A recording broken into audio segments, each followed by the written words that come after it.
원내대표 조금 전 오후 2시부터 공식적으로 처음 만났습니다. 20대 국회 마지막 본회의 일정도 좀 논의해야 되고 그동안에 좀 쌓여있는 법안들도 좀 많이 해야 될 것 같은데 어때요? 20일 정도에 지금 그 본회의 열기로 합의한 것 같습니다. 열긴 열어야죠.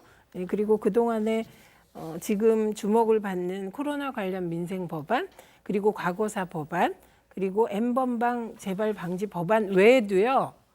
각 상임위에서 여야가 합의로 통과시켰던 법안들이 있습니다. 네. 비쟁점 법안들. 그게 법사위에 계류돼 있는 것들이 많거든요. 그런 건 이번에 좀 다 털고 가셨으면 좋겠고 네. 특히 정개특위에서 여야가 합의한 법안 중에는 정치 신인들을 위한 중요한 법이 하나 있었습니다. 네. 그게 관공서 각 사무실이 호별 방문 예외 대상이었는데 그 호별 방문 대상에서 빠지는 법안. 그러니까 관공서 사무실에 가서 명함 돌렸다가 이번 선거에서도 걸린 분들이 있습니다. 대표적인 분이 태구민 씨예요. 근데 이런 거는 사실은 비합리적입니다. 그래서 과거 정개특위에서 이미 관공서를 호별 방문 대상에서 제외하는 법안이 여야 합의로 통과됐는데 무슨 이유에선지 법사위에서 이걸 2년 동안 잡고 있습니다.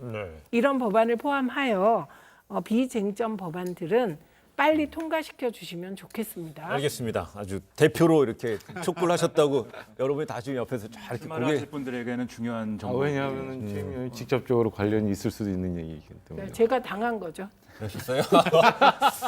저까지 따라.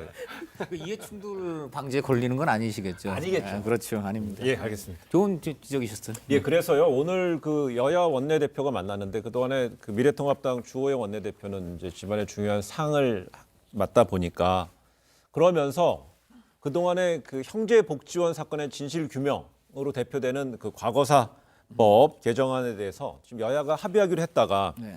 좀 삐끄덕거리는 것 같아요. 교착 상태 빠졌는데 이 부분 어떻게 되는 겁니까? 좀 직전에 지금 김무성 의원하고 통화를 해봤는데요. 예. 제일 핵심은 이게 저 배상 보상 문제입니다. 배상하고 보상을 이제 하게 되면은 네. 지금 정부 쪽에서 추산을 하니까 3조 7천억이 들 거라고 정부 쪽에서 지금 난색을 표명을 한대요. 예. 지금 사실 이제 야당이 좀 부정적인 입장을 보여서 좀 교착됐다는 얘기인데 사실은 제일 핵심이 그거라고 지금 김무성 의원이 좀 밝혔습니다. 그래서 이 배보상 문제가 상당히 이제 그 재원 마련이라든가 이런 게 이제 정부로서 난색을 표명해서 이게 문제인데. 네.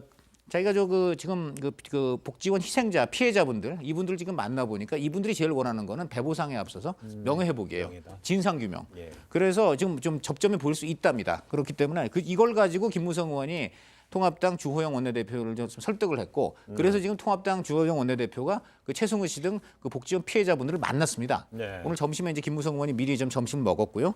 그래서 그 주호영 대표가 어쨌든 간에 그 피해자들을 만났기 때문에 주호영 대표도 상당히 그 피해자들에 대한 그런 명예회복의 필요성을 좀 인식을 했고 네. 그래서 이걸 바탕으로 지금 이제 여당하고 오늘 이제 원내대표 회의동이 열려서 김무성 의원이 볼 때는 그 양쪽이 충분히 접점을 찾을 가능성이 있다. 왜냐하면 이제 재원 마련보다는 제일 중요한 게 지금 명예회복과 진상규명인데 네. 이 부분은 야당도 충분히 공감하기 때문에 좀 좋은 결과 나올 수 있다. 이런 얘기를 하고 있습니다. 여기는 예. 단순히 형제복지원 건만 갖고 하면은 이렇게 쉽게 해결이 될 수도 있는데요. 문제는 지금 정부에서 합의금이다. 파악한 게 네.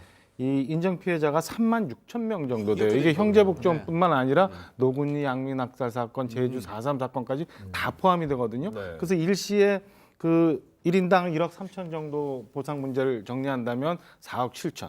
그다음에 이후 4조 7천억 원. 4조 7천억 원. 네, 그렇게 그다음에 연간 피해액을 또 배상하고 하면은 말씀 주신 것처럼 3조 7천억 이 정도 액수가 들어가니까 전 그 미래통합당과 기재부에서 조금 반대 의견을 내고 있는 거예요. 그래서 네. 이 여야 간에 합의했던 합의 수정안 36조에 당시에 이제 민주당 쪽에서는 선언적인 의미로 배부상 문제가 들어갔고 예. 이 건에 대해서 미래통합당은 별로 신경 안 쓰다가 이제 문제가 됐는데, 그러니까 단순히 형제복지원 피해자들의 명예회복만이라면 문제가 없지만 예. 이게 다른 분들도 포함되어 있는 한 3만 6천여 명이 지금 이해 당사자가 걸려 있는 문제라 오늘 회동을 조금 봐야 되는데 맞죠? 다 합의가 될 수 있을지는 좀 지켜볼 대목입니다. 예. 지금 코로나19로 재난지원금을 지급하는 과정이잖아요.